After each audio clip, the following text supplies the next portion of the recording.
Hey, don't you guys dare help Michael. If you do, I'll increase your workload as well. The employees made sour faces at their manager Jake's shouting, "Stick to the countryside forever."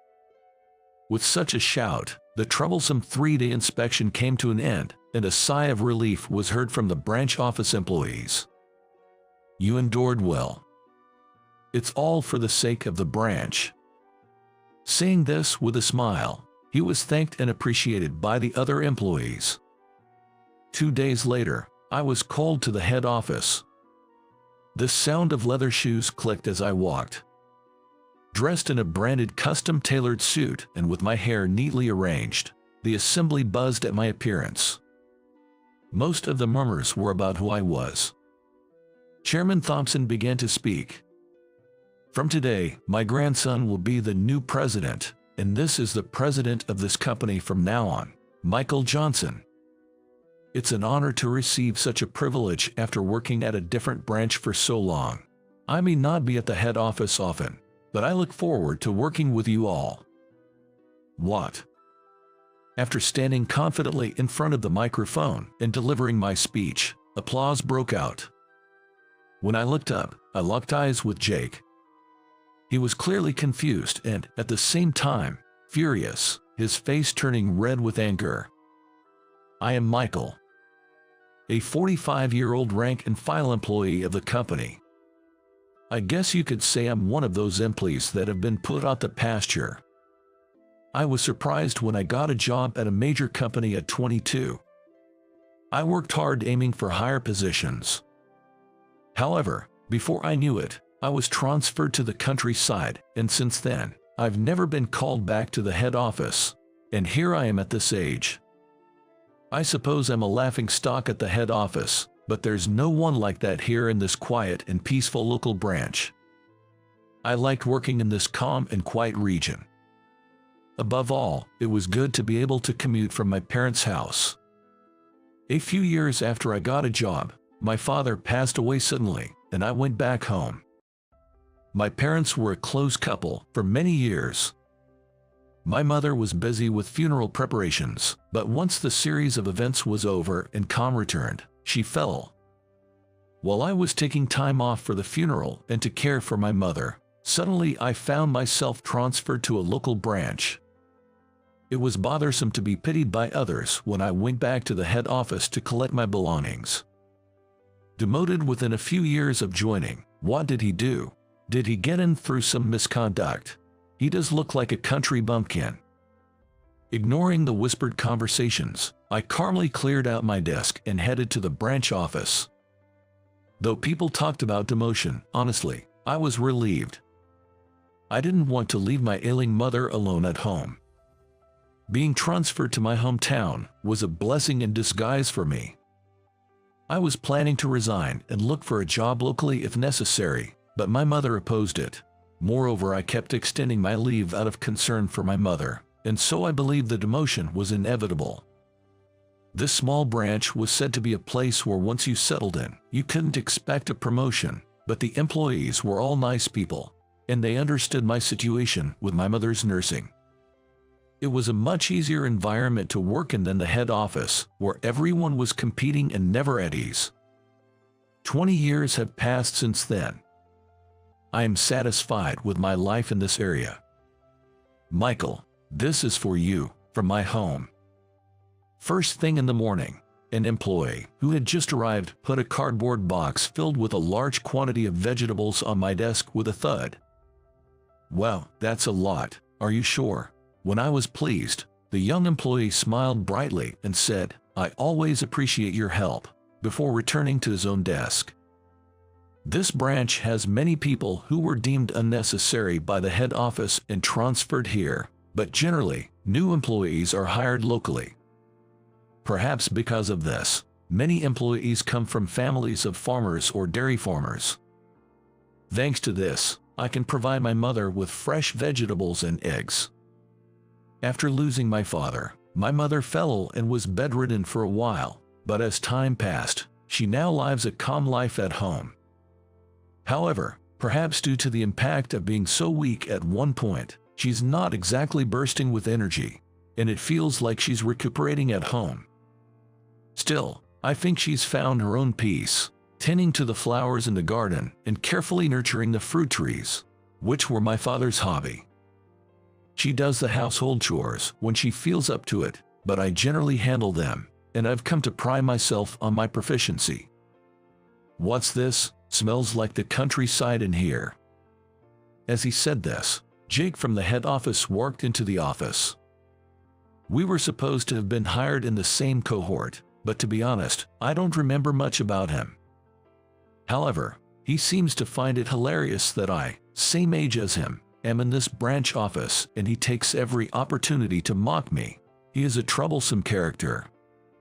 He's here for an inspection and will be staying at this branch for about 3 days, but instead of working, he mocks this idyllic place and belittles the employees, spending every night drinking with the big shots who came with him. Hey, Michael, you've finished yesterday's documents properly, right? Yes, here they are. I believe it was originally Jake's task, but I was the one who ended up having to compile the documents for the meeting. Thanks to that, I had to start work early today. It looks decent enough. Well, it'll do. Without a word of thanks, Jake quickly glanced over the documents and returned to his desk. Damn, the chairs in the countryside are hard. He grumbled, but sat in the best desk and chair in the office. The atmosphere of the office, which had been bright until then, suddenly turned gloomy. Not a single voice was heard. It was silent. In the city offices, chatting is strictly forbidden during work, Jake said to us, hence the silence. Indeed, in the city, with its multitude of people and work, concentration might be necessary. However, in this branch, employees communicate with each other, work without accumulating stress, and enjoy their work. It used to be such a place. Still, we decided to endure quietly and work in silence for these 3 days. The clock chimed the end of the workday. Well, I'll be leaving now, everyone, I said, starting to prepare to go home, when Jake approached me.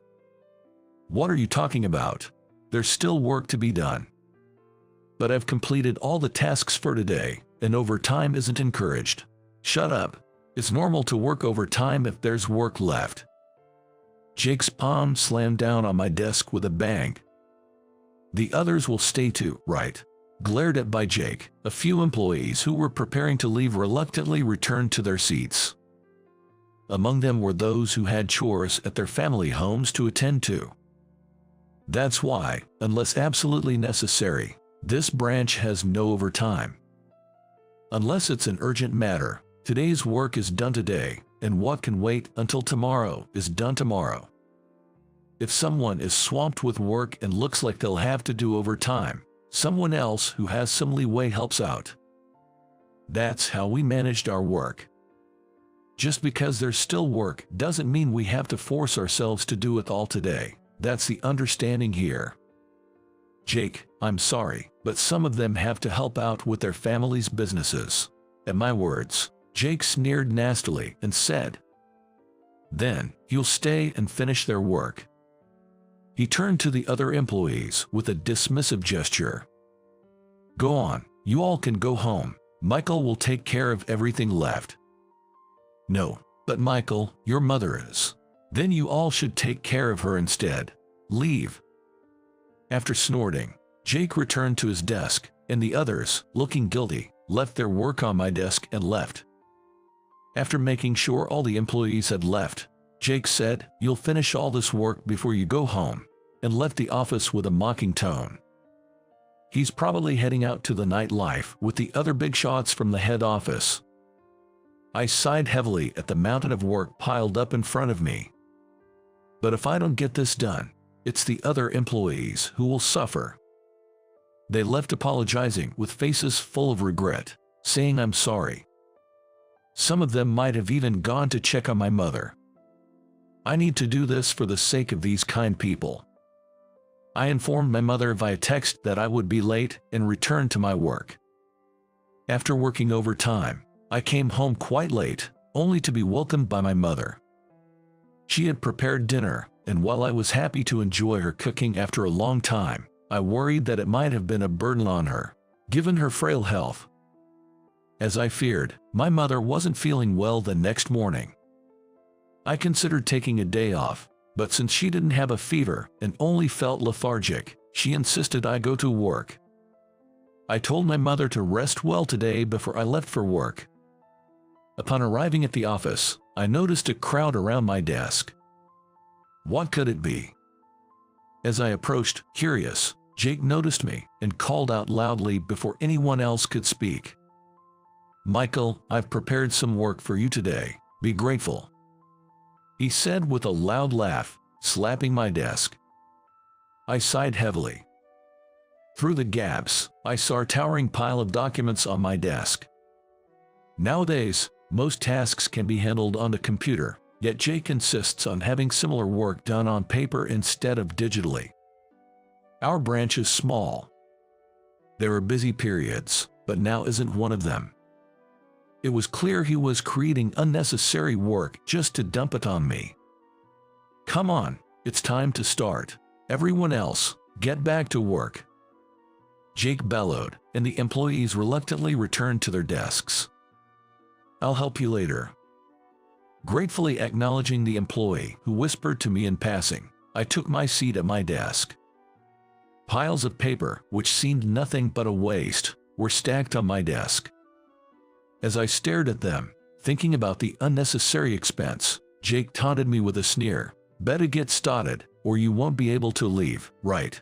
Your mom's waiting, isn't she?" The injustice of having to endure such comments from someone else was clear, but I didn't want to retaliate and cause trouble for the branch. So, I silently took my seat and began a seemingly pointless task. "Hey, everyone, don't you dare help Michael. If you do, I'll increase your workload as well," Jake shouted, causing the employees to grimace. It seemed only Jake was enjoying this. As he strutted back to his manager's seat with his usual arrogance, I heard him sneer, "Stick to the countryside forever." Thus, the troublesome 3-day inspection came to an end, and Jake and his team returned to the head office. A sigh of relief was heard from the branch office employees. "You endured well," one of the employees comforted me. "It's all for the sake of the branch," I replied with a smile, earning thanks from the others. Back home, my mother and I laughed over the generous share of food we received, ensuring we wouldn't have to worry about meals for a while. 2 days later, I was summoned to the head office.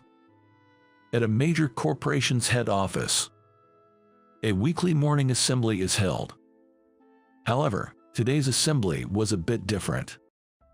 People were announced for awards, promotions, and reassignments. In other words, demotions.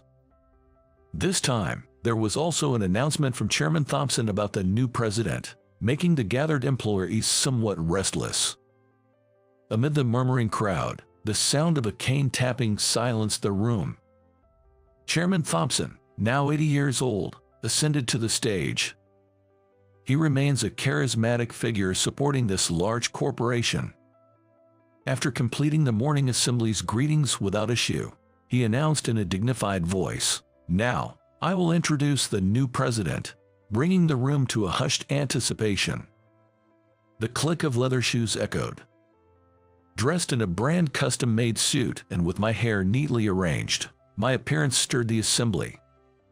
Most of the murmurs were questioning who that guy was. At the same time, there were also voices asking why him. Jake was among them. Those who knew of my brief time at the head office were likely the ones making noise, though they were few. That made sense. I hadn't been to the head office in a long time. Standing next to Chairman Thompson, his deep, clear voice resonated from the microphone. "From today, my grandson will serve as the new president. This is Michael, who is the president of this company from now on. I have worked for a long time at another branch, and I am deeply honored to receive such a distinction. Although I haven't been much at the head office, I look forward to working with all of you." What? After I finished my speech and greeted everyone, applause erupted. When I looked up, I locked eyes with Jake. He was clearly confused, yet his face was red with rage. I coolly brushed it off, acting as if he was invisible to me. This seemed to infuriate him even more. A shout broke the silence of the room. "What is this about? Why is this man becoming president?" Many others seemed to share the same question. All eyes turned to the stage. However, Chairman Thompson, unfazed, responded, "It's rude to interrupt the morning assembly, but as many seem to share the same question, I will provide a brief answer. Michael is my grandson." The room buzzed with whispers at his words. Just because he's a relative, does that justify such a sudden promotion to president? Isn't this nepotism going too far? Jake's words were echoed by others, agreeing with him. Most were my contemporaries or from an older generation who knew of me. "First of all, we've never even heard about your grandson. How can someone who barely knows the company become president?" Jake, emboldened by finding allies, continued his loud complaints. Chairman Thompson, massaging his temples, let out a tired sigh.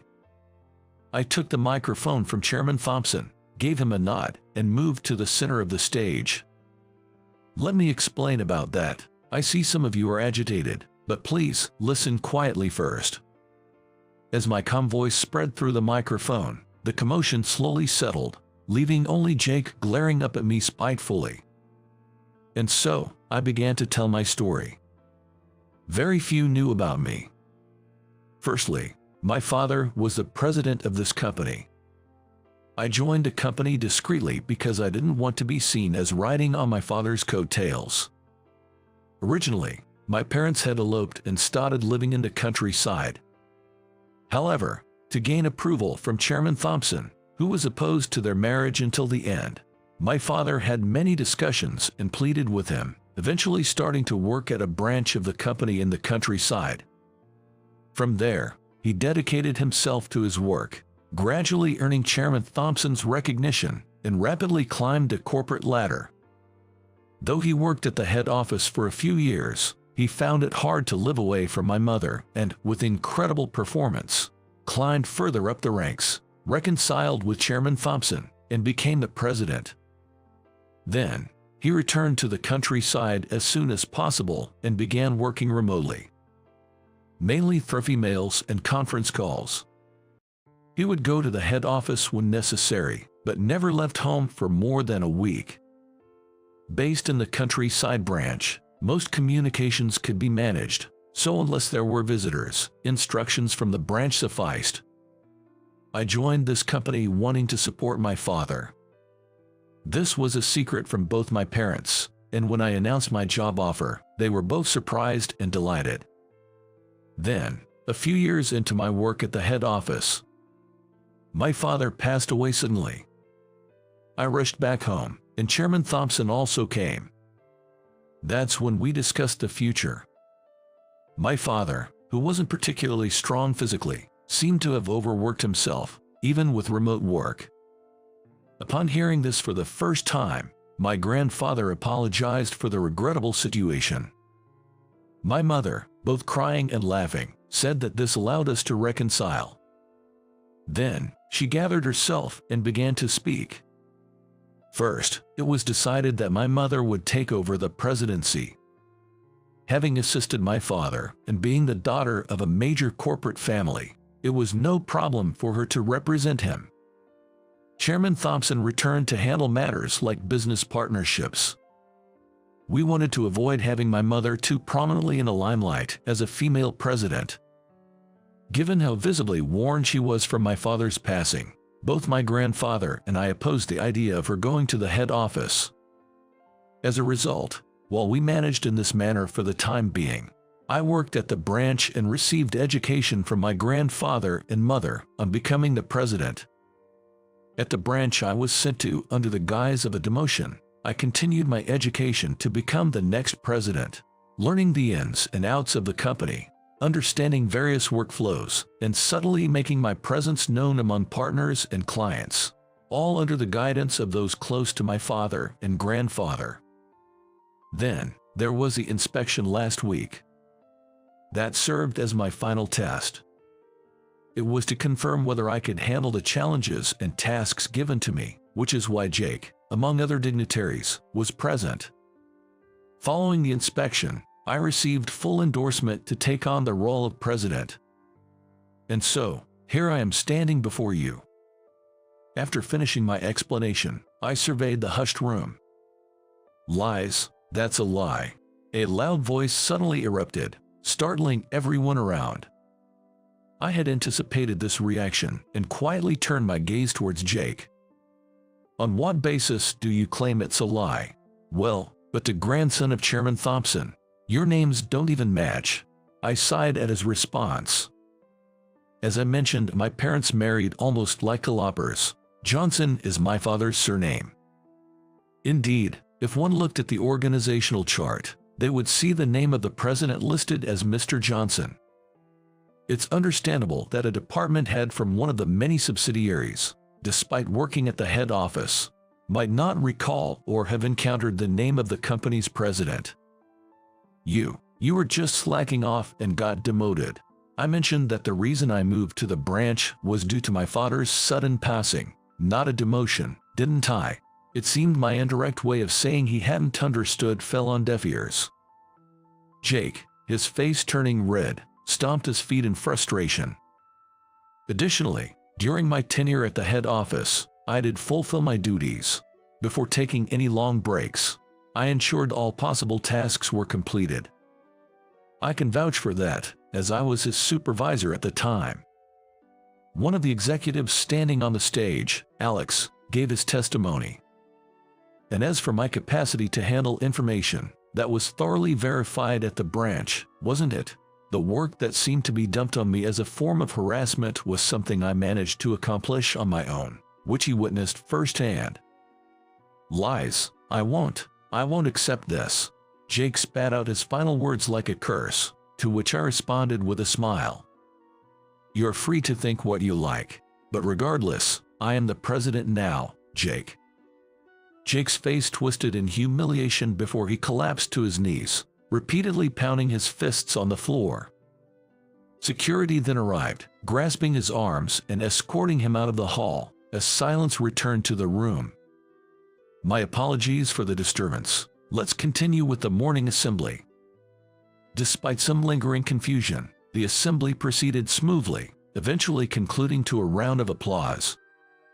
Days later, the company had settled down. Initially, I intended to work remotely due to concerns for my mother, but with the recent developments, she decided to return to her hometown, allowing me to live with my grandparents and commute to the head office. The company, which had been somewhat passive, became more active with my leadership, continuing to grow. Jake was transferred to the branch where I had previously worked. It seems there's widespread speculation among colleagues that causing such a commotion justifies his demotion. Good morning, Mr. Johnson. Here's your schedule for today. Thank you. I appreciate your consistently thorough work. Not at all. Overtime has decreased, and our company is renowned as an outstanding white-collar enterprise. I couldn't help but smile at Sarah, my secretary, who took such pride in our achievements as if they were her own. That's good to hear. I didn't want to overburden Chairman Thompson or my mother, who can now finally take her time to mourn my father and rest. I've taken over the tasks requested by my grandfather and mother, and everything is going smoothly. However, are you really okay with how Jake's situation was handled? Just letting it go like that? Many, including executives aware of his actions at the branch, thought the treatment of Jake was too lenient. But I have my own thoughts on this. Knowing I'm the president and still challenging me that way shows he has spirit. I'd like him to learn and grow from his experience at the branch and then return. Hearing this, Sarah sighed and muttered that I was too kind. Years have passed since then. On my rare visit to the branch, I was welcomed by many people. While some in the branch knew of my background, Most employees who didn't were surprised to see me inspecting as the president. Even so, they were as friendly as ever, offering me more gifts than I could carry, saying, "We harvested a lot, so please take these back with you." And so, to the next destination. Jake was sitting in the branch manager's seat. I had sent him there as a regular employee, but I knew he was ambitious and capable enough to climb up to a branch manager position within a few years. "Welcome, Mr. Johnson. It's not much, but please feel free to look around." Though his voice was restrained, dripping with humiliation, he no longer spewed insults. "I'll do just that. This place feels like home to me," I said, looking around the familiar office. "Don't worry, I won't increase your workload just to trouble you." My smiling remark made the employees who knew our history chuckle, while those unaware looked puzzled.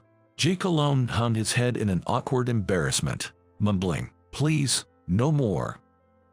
Funny, someday I'd like to work alongside you. I'm looking forward to it." At my words, Jake hung his head even lower, and the surrounding employees watched the scene with amused smiles.